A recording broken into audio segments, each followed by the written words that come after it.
সবাইকে যে আজকে আমি একটু চালের আটার হালুয়া রান্না করছি। চাল কাটলে মনে হয় কোন পিঠা খাবো, তাই যে তেলের পিঠা করছিলাম। তারপরে একটু আমরা বলি রসের পিঠা, আপনারা তো চিতই পিঠা বলেন, যে যার ভাষায় বলে, যেখানে যেভাবে যে ভাষা চলে।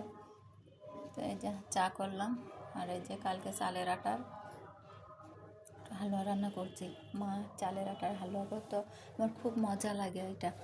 যখনই মার কাছে যাই তখন বলি, মা একটু চালের আটার হালুয়া করবো। আমার খুব ভালো লাগে চালের আটার হালুয়া আর রুটি, অনেক মজা লাগে। তাই যে চালের আটার হালুয়া আমারটা তেমন ভালো হয়নি, আমারটা অনেক মজা হয়। মার হাতের জিনিস অনেক মজা হয়।